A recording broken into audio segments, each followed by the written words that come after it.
moments that surprise and delight the mind and the senses. Introducing Sound Art, the world's first truly customizable, concealed, flat panel art speaker system. A revolutionary combination of incredible sound delivered from your most meaningful pictures. When art and technology intersect, there is a seamless blend of creativity and function. Come alive in the streetlight, pulling at the stars in the moonlight. Every time I feel you close. With Sound Art, anyone can print their own artwork or pick from numerous licensed artwork that we have. The possibilities are limitless. Enjoy beautiful and amazing sound throughout your home. The entire surface of your artwork generates incredibly robust sound.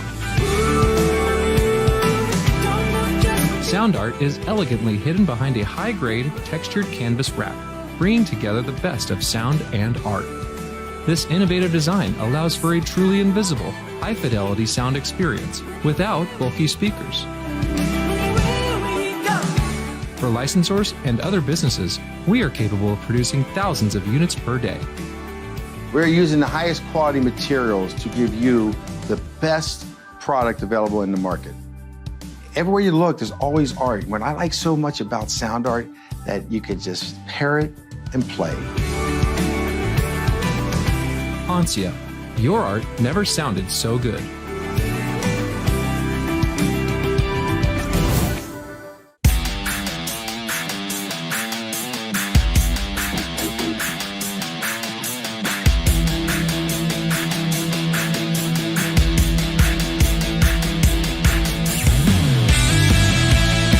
What an evening to kick off yet another brand new series, and this time it'll be a series like no other. Hello and welcome one and all to the Iowa Speedway in Newton, Iowa for round number 1 of 50. Yes, you heard that right, round 1 of 50 in the Ultimate Indycar Cup presented by Tucson Sound Art. My name is Olorempo. I'll bring you all of the coverage from tonight's 150-kilometer race.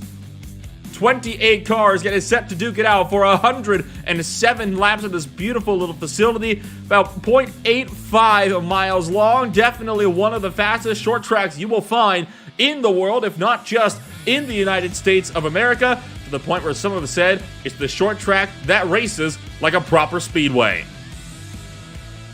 And we get set to go racing into the evening as well, as you see the Dallara I-18s already starting to thunder around the circuit for this very brief 5-minute warm-up period. Of course, a great number of things to cover before we get into tonight's race. Now, why don't we start with how the format of how the series is going to shake on up. You got yourself 28 drivers, 1st through 20th, all going to be scoring points.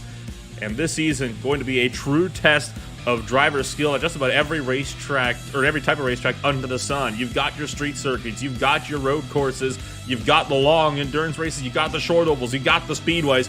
22 ovals and 28 road courses make up this 50 race schedule, with the road races at 100 kilometers each and the oval races at 150, obviously due to the short lap times. And as we go over into the warm session, you can already see Callahan with the top step on the boards with an 18-second lap, so just 18-second lap times around this 0.85 mile speedway, breaking into the 17s now. That is of no surprise. Really goes to show just how fast you rip around this circuit. Do want to mention, I think the biggest thing to note about this series is the lack of a qualifying session. You heard that right. There is no qualifying taking place for tonight's races, which should make it a rather, shall we say, unique experience for a lot of these drivers out there on the circuit. I know that the case for what a lot of these guys is going to be going through will be the fact that you're going to have drivers trying to, well, usually you'd have drivers trying to set themselves up there on the pole time. That is not going to happen. It is randomly drawn starting grids. Should add a little bit of chaos into every race going forward, and it'll prove difficult for some of the guys that might be fast in this field to work their way through traffic just in behind.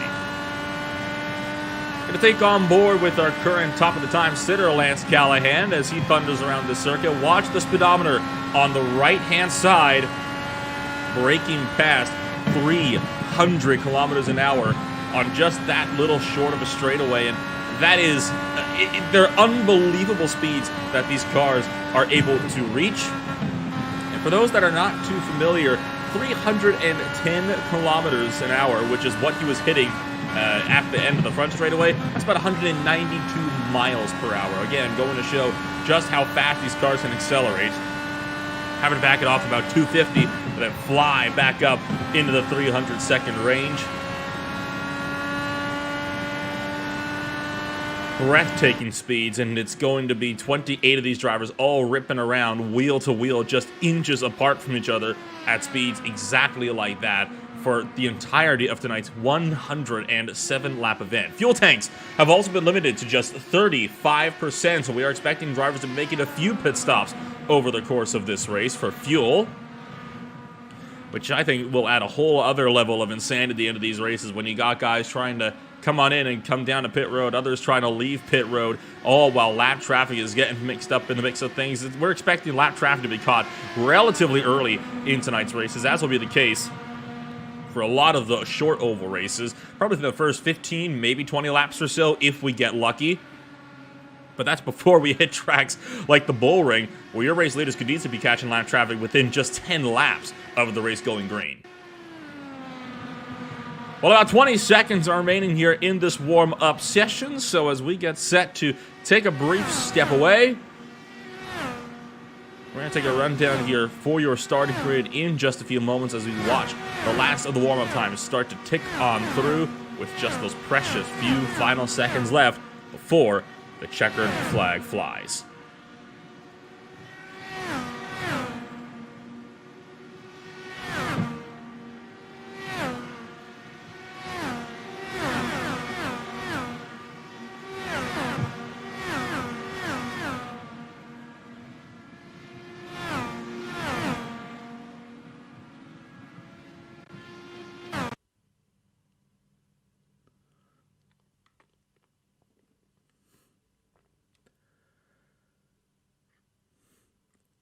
As we clock things over, the drivers are going to get set to line up behind the safety car for the first lap before we go. Green flag racing here from the Iowa Speedway.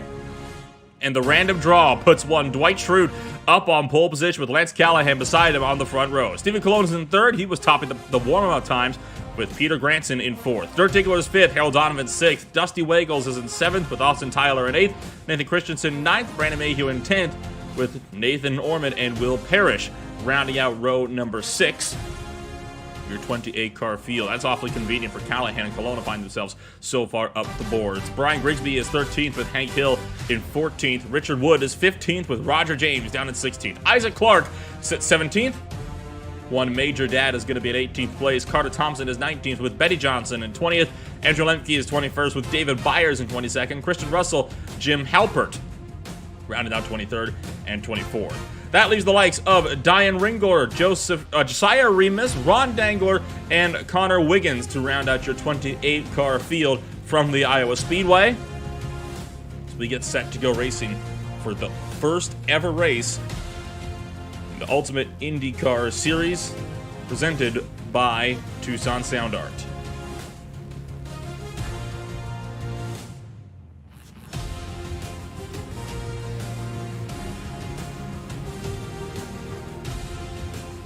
Fig Newton's and Oreo number 32 going to be the driver to take us to the green flag. And as you may have noticed, these drivers not using the typical oval package with the almost no rear wing and definitely a more stripped down front wing. They are using the road course package. That is just because of the high cornering speeds and the sharp radius that the Iowa Speed returns can have, at least for cars like these. It's going to be of no surprise to those that are familiar, of course, with the IndyCar scene. You'll have to wait until the likes of Kentucky Speedway before you want to really get into the proper package for oval racing in Indy cars.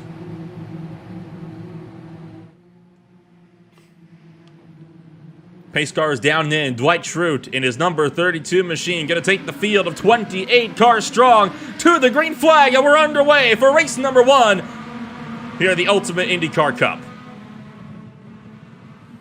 And already looking 3 wide, deeper in the field. I think that was the 92, getting a bit muscled up and out of line, starting to slip a bit further back. They're still 2 by 2, so many rows deep, but already look at the outside, look at that power around.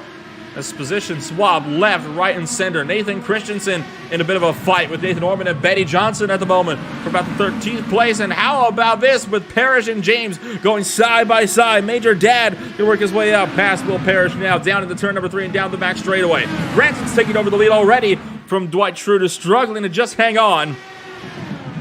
And up front, Granson now has the lead. Schrute already starting to slip back as Donovan goes up into second place. Callahan looks set to pressure in his number 41 Monster Energy Dallara IR18 as well.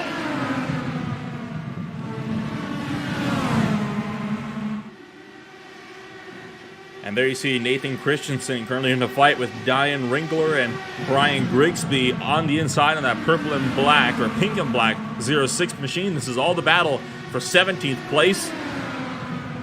All of these drivers just about 1 second separated.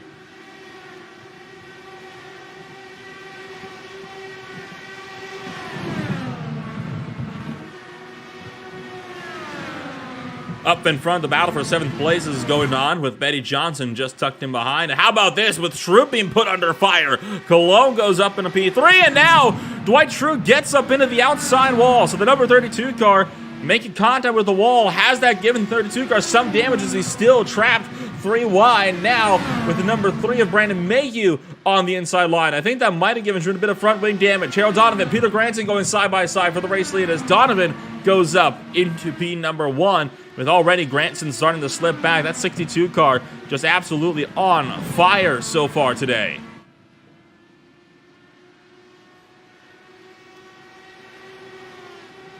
It looks like that contact with the wall might be hurting Schrute. You can already see him on the left side of the timing screens dropping down to P number 9. Here's the battle for 18th place with Byers, Russell, Wiggins, and Ormond. And there is Parrish and Halpert looking to duke it out. For 14th place, using Diane Ringler moving around the outside line of Halpert. And Dwight Schrute coming into pit road. The damage too great for his IR18 to handle when he scraped the outside wall. He's going to be tumbling down in the timing order with a very much unscheduled stop, just 9 laps into this 107-lap race. Going to be put a lap down very, very early on.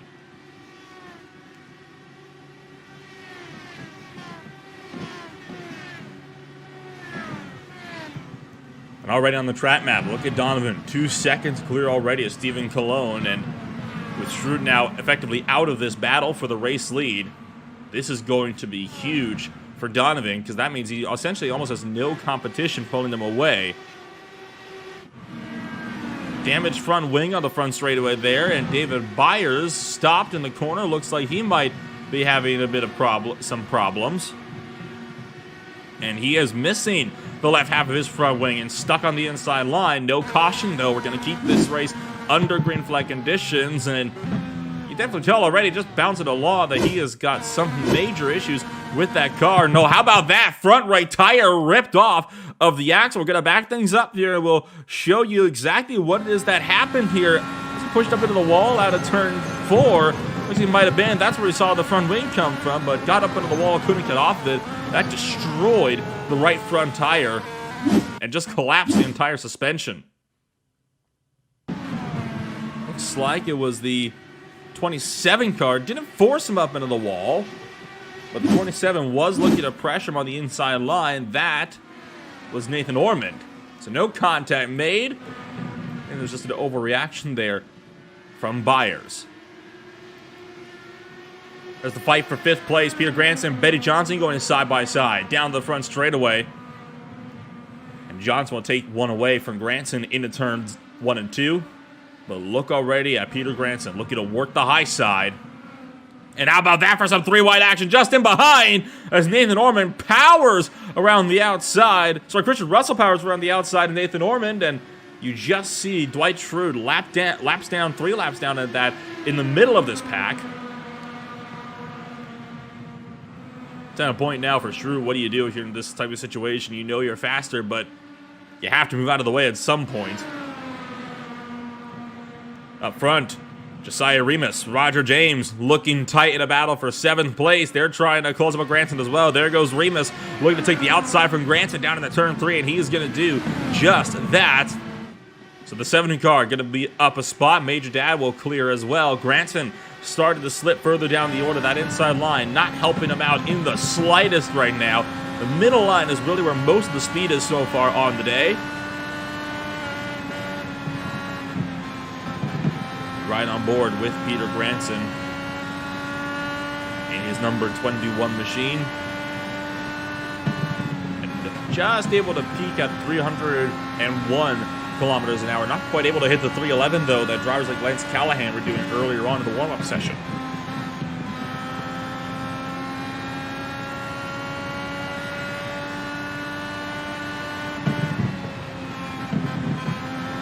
Bit further up the road, here is Roger James looking to put Major Dad under pressure. This is the fight for 7th place at the moment. You can see in that number 45 car, working a bit more of a higher line, just around the outside. Doing a good job on trying to keep James at bay. Now, this is the challenging thing. Now that we're a bit deeper into these green flag runs, the tire wear is starting to kick in. You have to kind of set these passes up, right? You can't just dive bomb up the inside like you could at, say, a road course, as Stephen Colon entering pit lane from 3rd place. First round of green flag pit stops coming on up at about the 1/5 mark through this race. James is in with him, so it looks like these are going to be scheduled pit stops for drivers in the field. Donovan now coming into pit lane. Your race leader now in. Mayhew will inherit the race lead because of that. There's only a select few drivers coming in for now, but it's only going to take those few before you see a mass exodus of drivers coming on down to the pit road. Donovan, Granson, Russell also coming in. Isaac Clark is in. Mayhew gives up the race lead. He comes in along with Callahan, Remus, Dad, Hill, Ringler, Waggles, Halpert, and more. Looks like just about everybody's going to be coming on in this time by, or at least the entire top half of the field, save for Betty Johnson. 4 tires, fuel. It looks like it will most likely be the strategy to go for a lot of these drivers, and that is a strategy that makes sense. Tire wear already starting to kick in big time for a few of these drivers. No point in putting it off until later when it's only going to hurt you. There's Connor Wiggins, started last place. He's going to be entering pit road this time by, where he'll cycle out. Remains to be seen. Top 7 are already down and in. And with the looks of things, that'll put Stephen Colon up into the race lead. And look at the pit timers. Went through the pit stops about 3 seconds faster than Harold Donovan did. So Colon's got a pretty sizable gap now up from Donovan when this pit cycle cycles through.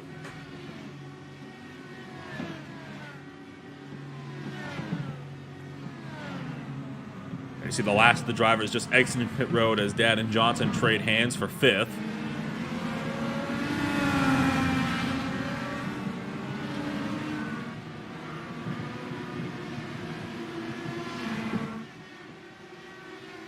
And now, here is Stephen Colon with your race lead.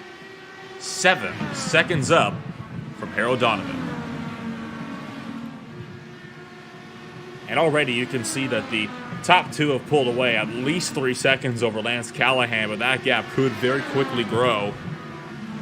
So look back to your 3rd place driver, currently in a bit of a fight with Josiah Remus, who was the black and orange car, just getting around the lap car in the 92. Austin Tyler.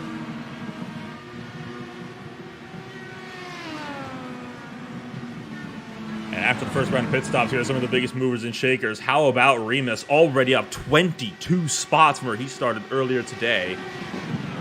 So Remus is just absolutely flying through this field, plus 22 and almost as many laps.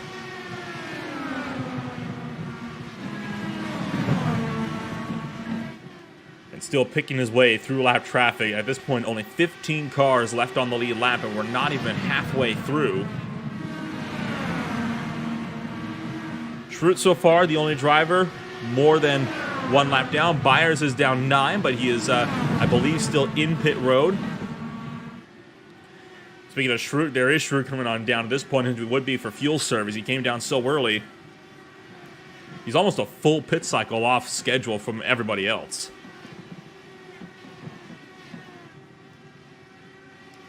Now that hit to the wall early on definitely just destroyed Schrute's race. He was looking set to potentially have a very, very solid finish. Not today, it would seem.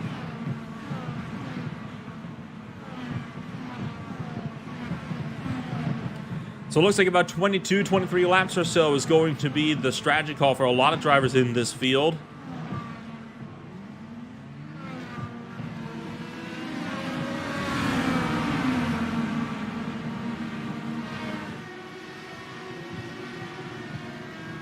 Exits pit road now 4 down as Johnson and James trade hands for 7th.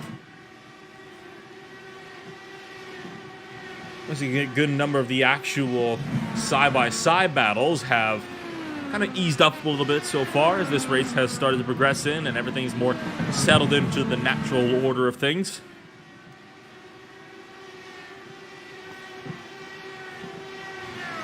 Here's the battle for 4th place between Remus and Dad. That gap just about 0.8 of a second apart, but it is growing.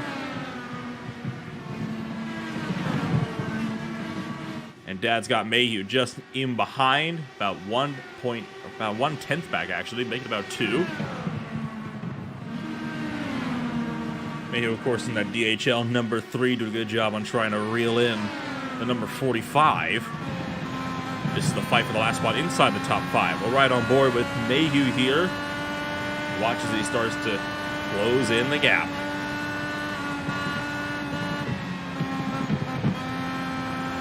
And just behind, Roger James.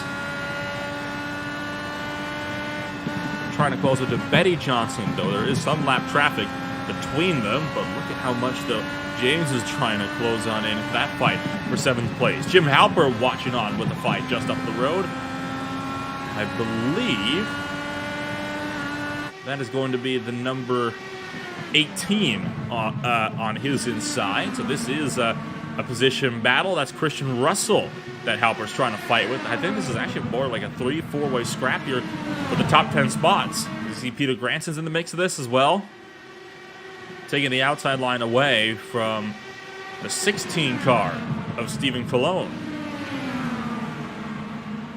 Or the 76, I should say. Carter Wiggins. That more explains it. Wiggins, of course, already 2 laps down. And Halpert goes through with the 16 just in behind. There is race leader Stephen Colon in the mix of this fight as well. Halpert up the inside of Peter Granson. But it's not going to happen in turn 1. Colon got there first. Halpert forced to let him go, and that's going to put the number 49 DuPont machine under fire from Christian Russell, who sweeps through. This is at this point a fight for the lucky dog spot. Of course, that is a thing at oval tracks. The first driver 1 lap down does get a free lap back, so that is a very valid reason for these drivers to duke it out, especially if it gets more intense, as it will here. 3 wide out of turn number 4. Granson pulling the high side away from the number 68, I think that was, of Andrew Lemke.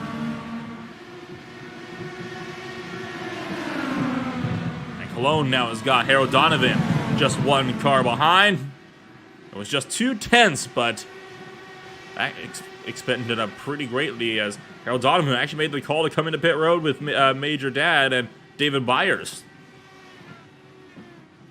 We are about on schedule for pit stops, round number 2. Some of your front runners, the first ones to come in.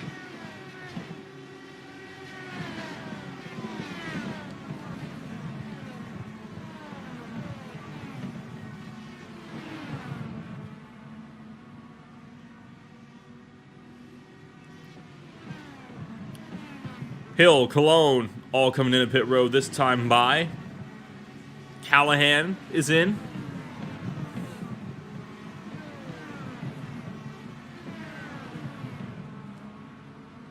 As 1 by 1, drivers start to slip into pit road and cycle through. A good jumble of the traffic is at the moment kind of clogged in one big line that's hit and start finish now.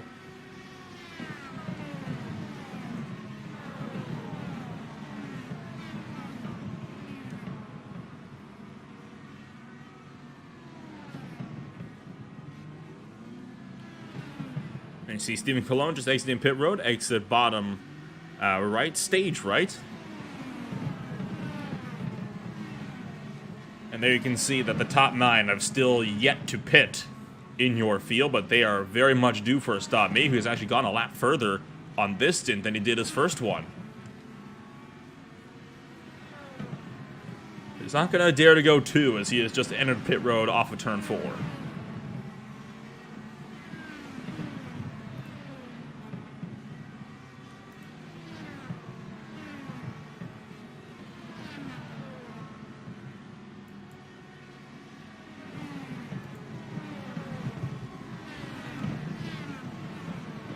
Mayhew remains the last driver out on track. I think that is yet to stop these guys up the road here. Check that. I think he's actually already in pit road as of right now, just coming out of his pit box.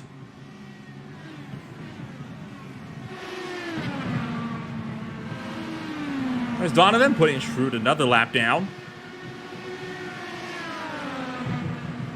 So you strike over lap number 50. Harold Donovan getting really held up, 2.9 seconds back from race leader Stephen Colon. Struggling to get by lap traffic. Got a split lap traffic of Christian and Granson, 3 wide up the middle. Donovan's going to sweep through, though. He wants to reel in that 2.5 second gap to try to go for a race win in the opening round out of the Iowa Speedway.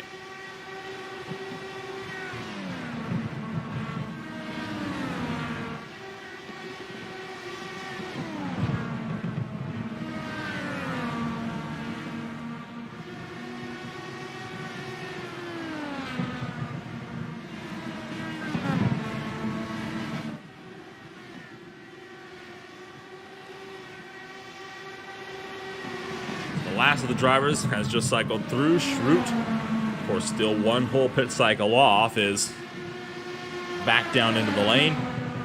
And here's a big jumble of cars for you. The 29 car getting into it a bit with the number 3 of Brandon Mayhew. The 8 is in here as well of Betty Johnson.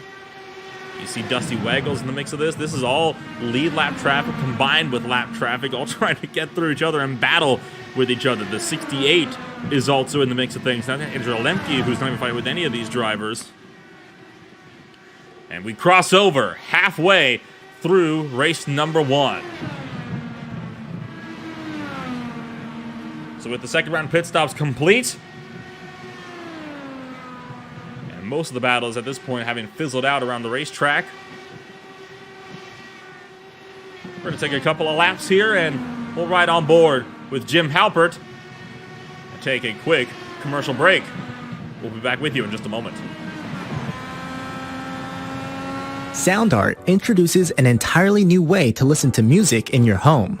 By combining the best of 2 products, a revolutionary high-fidelity, low-profile Bluetooth wireless speaker with beautiful artwork. Select from a library of artwork or upload your own photos to personalize your experience.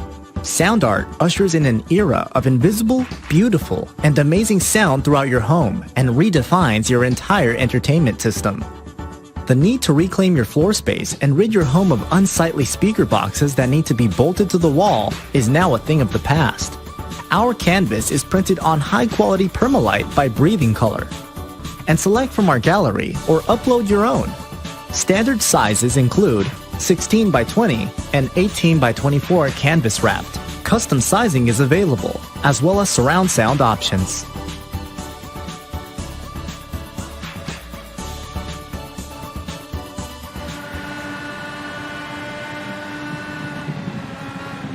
Welcome back, and just in time as Halpert's done way into the round, he'll go 3 wide with lap traffic and get around Peter Granson in the battle for 12th place on the racetrack. A 3-way fight. Granson still trying to keep Richard Wood at bay. And Wood will take that spot from Granson around the high side. Major Dad also making a spot up on Josiah Remus. That's getting close through turns 1 and 2. With Remus having to scramble to the top shelf.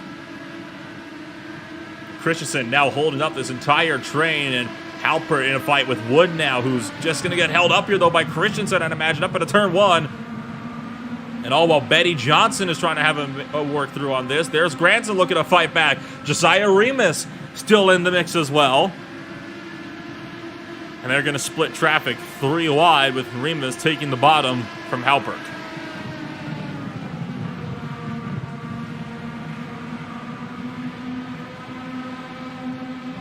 Brandon Mayhew, you see just in behind, trying to keep Granson at bay.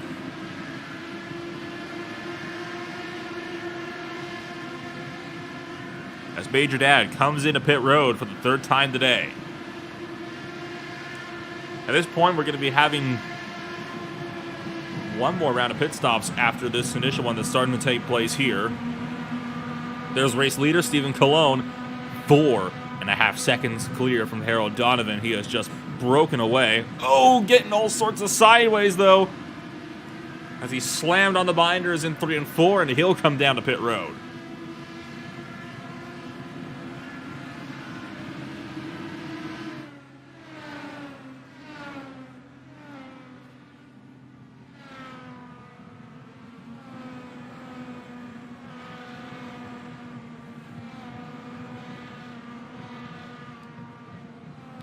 So once again, one by one, drivers will start to come down into pit road.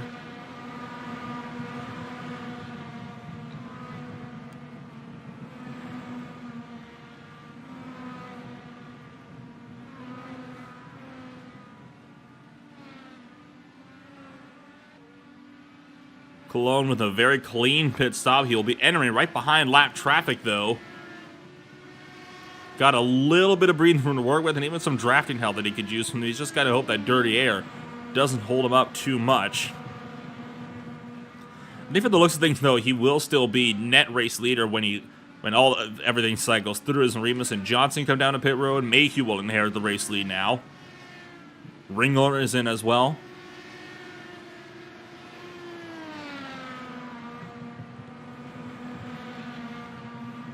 And Hank Hill, the latest driver to bail in a pit road as well.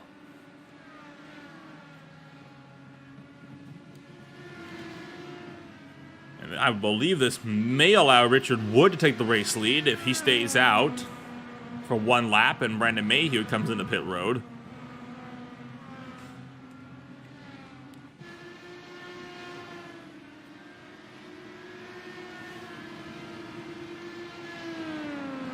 I see the 27 car of Nathan Orman still working the track.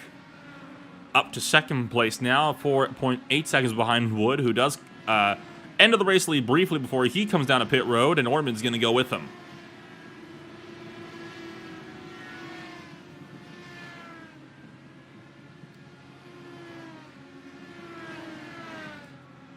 So Donovan going to go through to second place, and as predicted, Stephen Colon back to the race lead.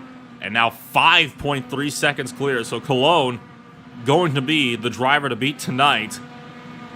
And time is starting to run out for Harold Donovan, who wants to try to close back in.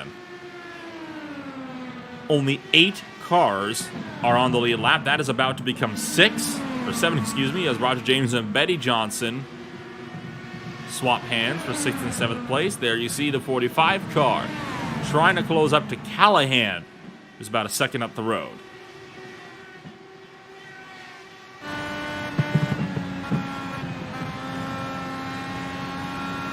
Take a few laps on board with your 4th place driver. There you see a lot of the intervals, and a lot of drivers have actually split apart quite significantly. There's not really a whole lot of people within a second of each other on the track, which you look at the track map, you wouldn't quite believe it, but of course that would be for position. And here's one of those little gaps now. Betty Johnson, Roger James fighting it out for 3rd, and they're both 8/10 behind Josiah Remus, and I think that was James just pulling on the outside of lap traffic. 8/10 back from Betty Johnson and starting to drop as it's down to 9/10, about to be a second. Look at Betty Johnson up the road, closing in on Josiah Remus, courtesy of lap traffic. There's Johnson, 2 cars up the road from James here, so the red and white car, second in line. We're going to ride on board with Johnson now, trying to close up to Josiah Remus, who just went up the inside of Schrute.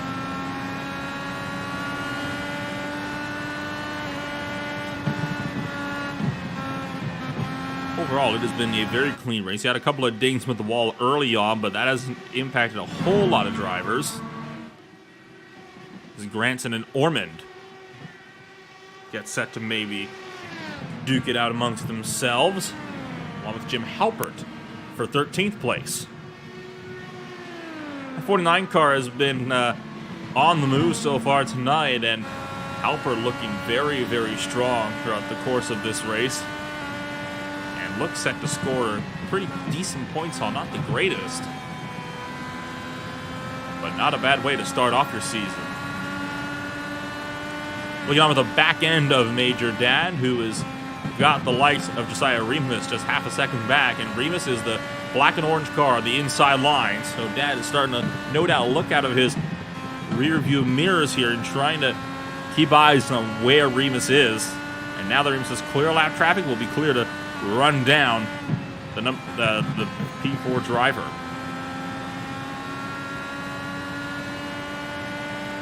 You see some of the ever-fluctuating time deltas between these two, and there you go. Remus a quarter of a second faster, 4 laps ago. Then it was another 0.2, then 0.4, 3/4 of a second, and another 0.3 on just this lap alone. Remus is there. He's ready to pounce in the battle for 4th. And if this goes on for too long, it's going to bring Betty Johnson right up there with him.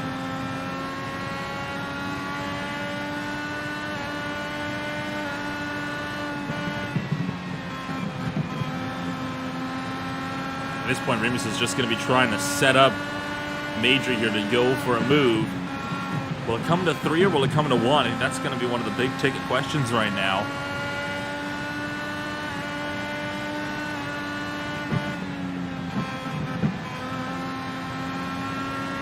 About dead even that last one on the line. That was actually 100th of a second quicker, but I think at this point they're both being held up by some lap traffic here. Like I predicted, this is allowing Betty Johnson to close in. Look on the left-hand side. Johnson just 0.4 away from Remus. Remus has got to get through here quick, or he's going to be losing this position potentially. Looking low. Will he go for the inside? Sending it up the inside in the 3. But Dad's still able to hold the outside, and Remus forced to bow out.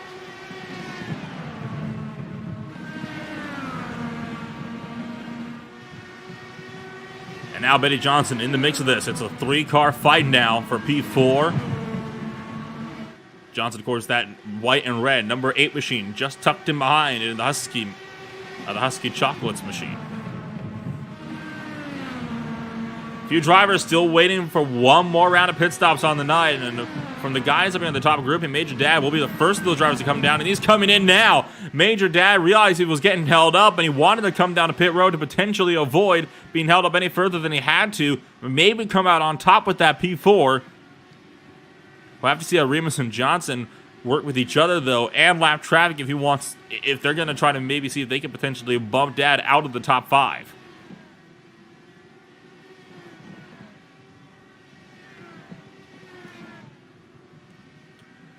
20 laps to go this time by as Cologne is in pit road, and it looks like Donovan's going to go with them. Callahan will inherit the race lead.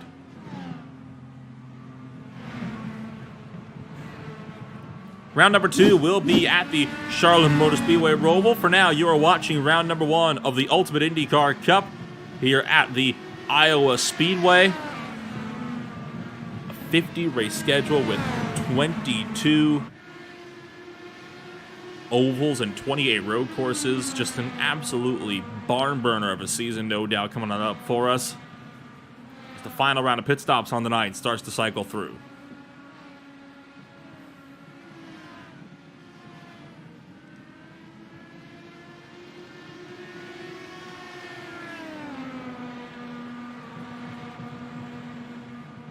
You can see Betty Johnson now all by himself as Remus came down pit road that time by.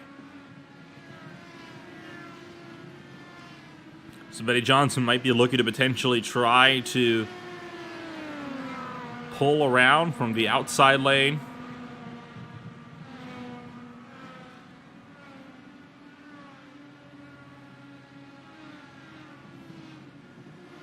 And Betty Johnson in this time on board with number 8 car.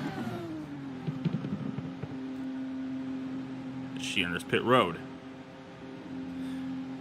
Now, where is Major Dad in the mix of all of this? Because Betty Johnson was the race leader. You can see Dad about, well, a long ways back at this point in time, but you do lose about 2 laps when you're on pit road. There you see Mayhew also on pit road, cycling through. Hill is in. That's going to put Cologne very quickly back to the race lead. Johnson gets set to exit pit road, but here comes Major Dad, I think, maybe too late. And trouble for Isaac Clark.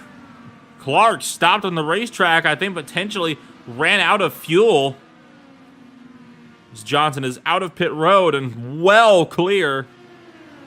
Major Dad is at least of Betty Johnson by 2 seconds, and that gap is growing. So Dad made the right call, coming in early there. And that will push Roger James back. Now, Major Dad has actually closed up a bit on the third place driver as well in the mix of all of this. There's just 7 tenths separating them. I don't expect it to stay that way for long. I expect for Callahan to pull away, but that's certainly something for the time being. On board with Lance Callahan, there you see Dad, the white, blue, and red machine. 2 cars back now as he has just lapped the 18. Christian Russell.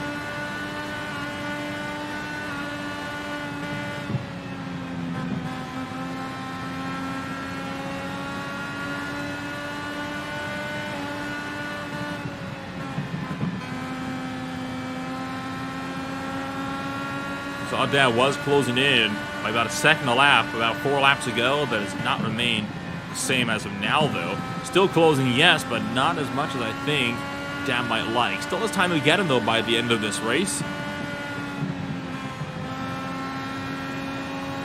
Callahan is just struggling to hang on with it. Here's Nathan Orman with Dusty Waggles just behind him.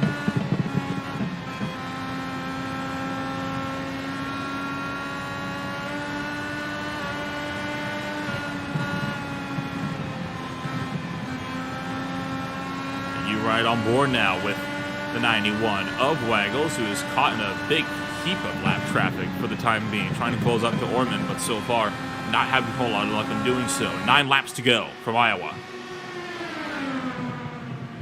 And here's your fight for third place, still looking to escalate as Major Dad now gets held up behind lap traffic. This is not good for the number 45.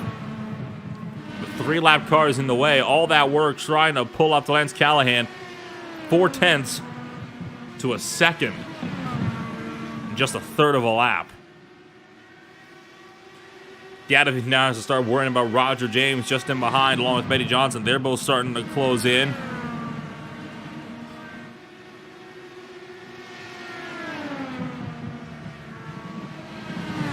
There you can see Callahan.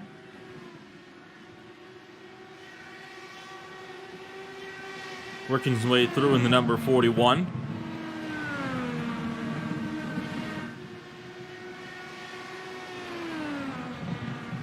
It's been a good run for Lance Callahan so far. Started on pole position.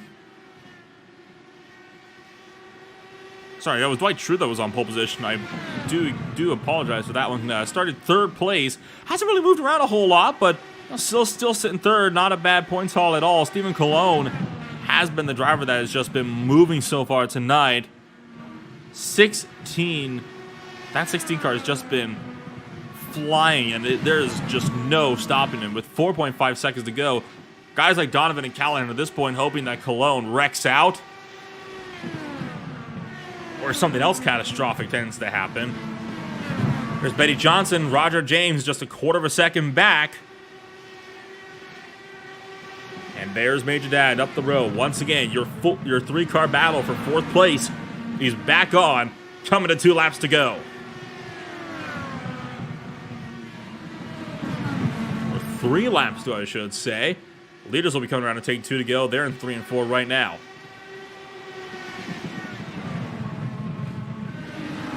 Josiah Remus came down pit road. Remus not able to make it. So a couple of drivers short on fuel, and Major Dad getting passed up by Betty Johnson in turns 3 and 4. And now with the lap traffic of the 27 sitting in between them, it looks like Nathan Orman will play spoiler to this battle. White flag, though, for Stephen Colon.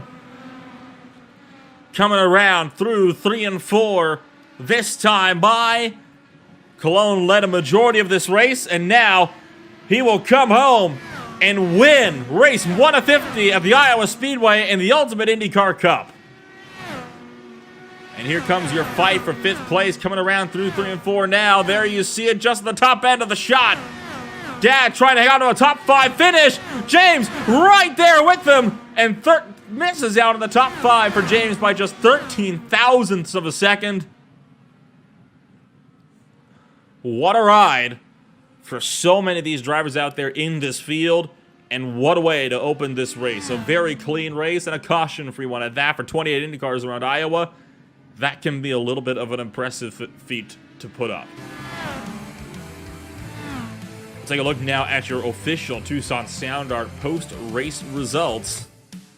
With Stephen Colon, your race winner, Harold Donovan second, Lance Callahan was third, Betty Johnson was P4, Major Dad rounding out the top 5. Roger James was the final driver on the lead lap. From there, Mayhew, Winkler, Russell, and Hank Hill round out your top 10 with Richard Wood in 11th, Peter Granson in 12th, Jim Halpert was 13th with Nathan Orman, Dusty Waggles, Josiah Remus, Brian Grigsby, and Dirk Diggler rounding out the top 18. Only 4 cars, just 1 lap down, but there's another 4 that are 2 laps down, and about another 6 or so that are 2 laps down. Grigsby, Diggler, they were both 3 laps down. Goes to show just how much pace Cologne really had underneath him, and following the drivers multiple laps down will be Will Parrish with Austin Tyler, rounding up the drivers finishing in the points. There it is Christensen, Lemke, Ron Dangler, Connor Wiggins, Carter Thompson, Dwight Schrute, David Byers, and Isaac Clark to round out tonight's 28-car field. What a thrilling race then, and what a season opener here from Iowa. And when we go racing again, it'll be time to hit the road course races at the World Center of Racing. It is going to be none other than the Charlotte Motor Speedway Roval coming on up for round number 2. As we look on at championship standings, I will bid you all farewell, and we'll see you all over in North Carolina.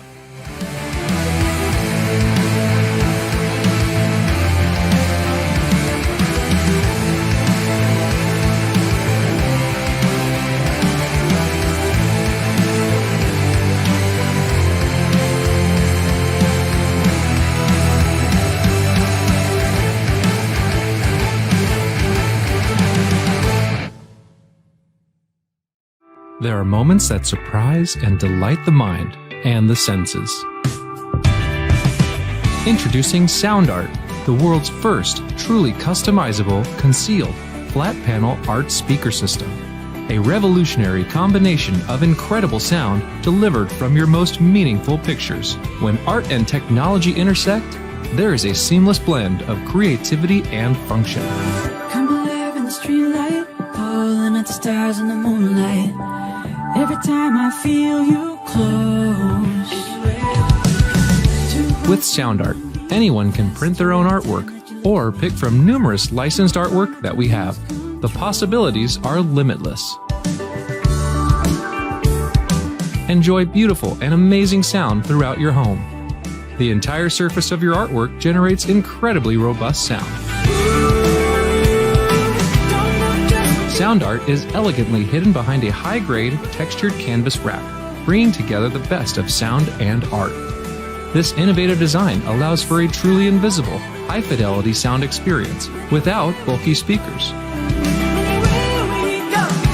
For licensors and other businesses, we are capable of producing thousands of units per day. We're using the highest quality materials to give you the best product available in the market. Everywhere you look, there's always art. What I like so much about Sound Art, that you could just pair it and play. Ansia, your art never sounded so good.